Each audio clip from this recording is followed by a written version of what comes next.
If you want to reach success, then you're going to have to learn how to master a skill. And this is going to be a step-by-step on how you can master any skill you choose. First, you're going to need to learn your story.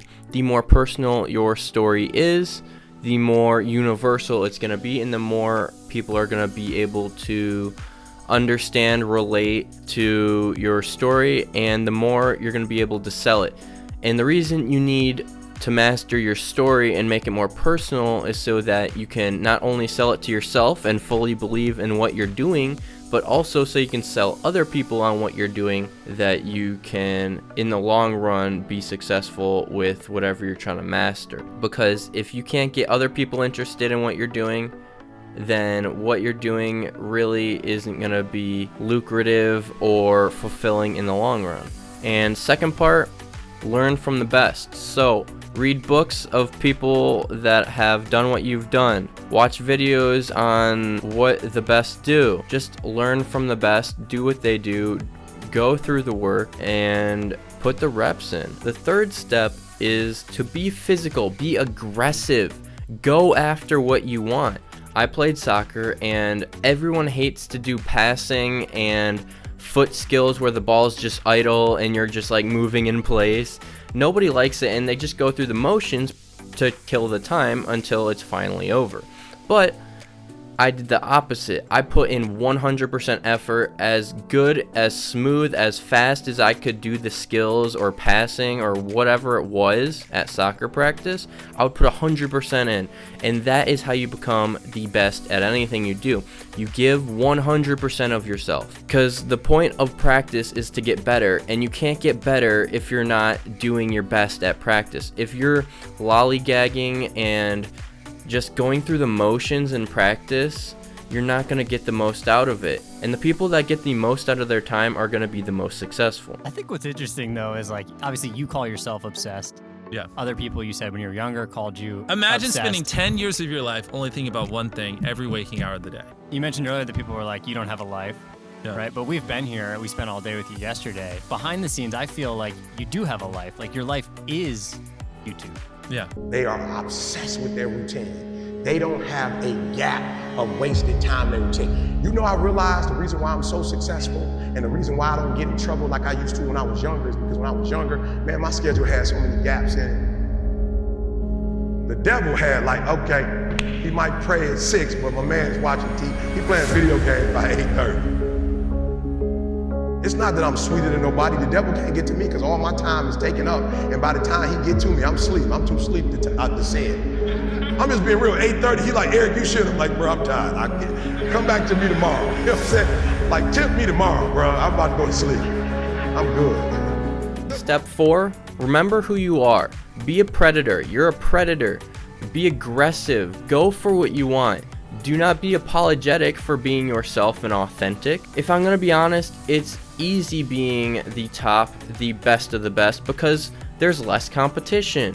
Now, to get there, you actually have to put in the work, but once you're there, there's nobody that can compare to you. And so, why would you want to be normal where everyone is the same and is not special in any way? Why would you want that?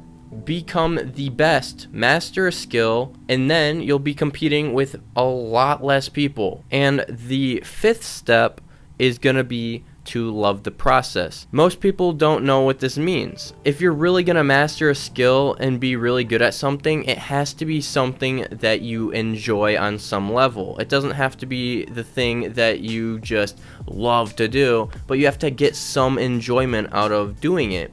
Because now, say you hate writing and you're writing on a topic you hate, there's gonna be 0 chance that you stick with this in the long run and just keep writing and get better because you hate writing. Even if you hate writing, but if you're writing on a topic you love to talk about, it's gonna become so much easier. So you don't have to love what you do, but you have to enjoy it on some level. And what this will do is this will allow you to become consistent day to day, practice, put in full effort, and eventually over a long enough period of time of doing it and being consistent, putting in 100% effort, you're gonna be a master at the skill.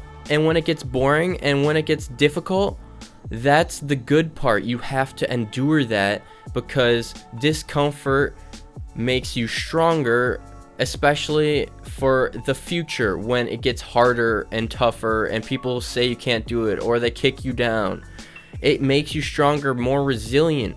Being in those times of discomfort are much more preferable in the long run for success than comfort is. Go for discomfort rather than comfort. You never want to seek attention, because what that will do is that will make you insecure. It will make you second guess everything. It will waste your time with other people's opinions.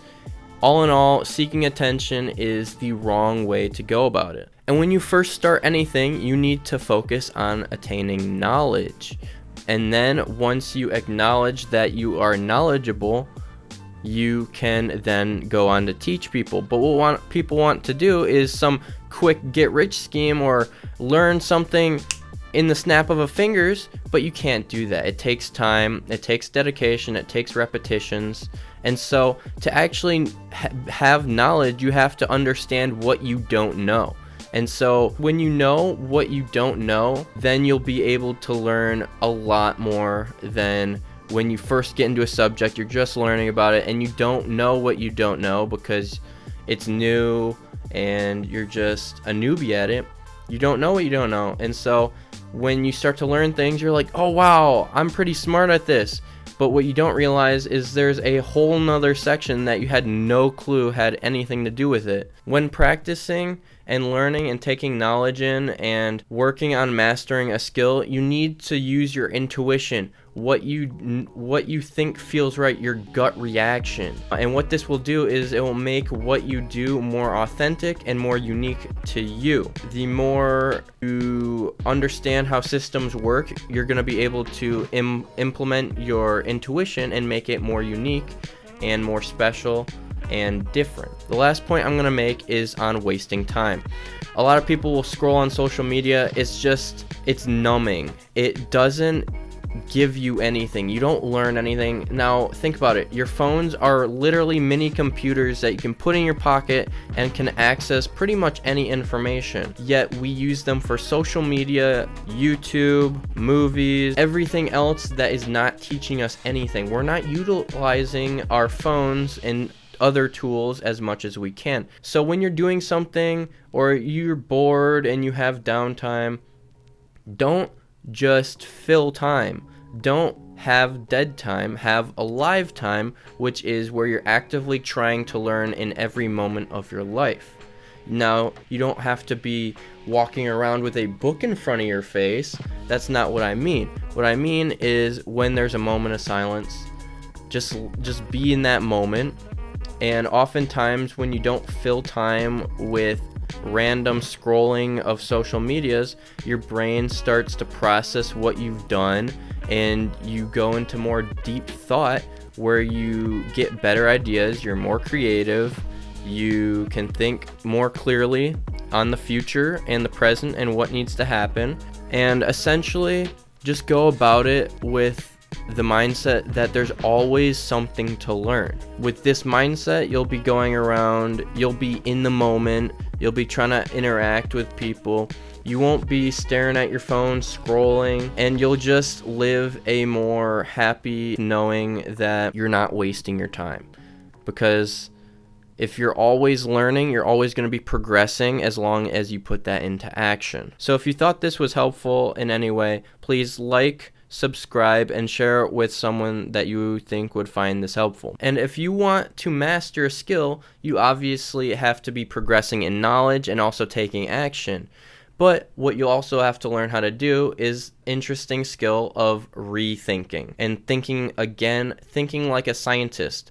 And if this sounds interesting and you would like to learn this skill, click on this video over here. Why you walked out my life? Why you walk out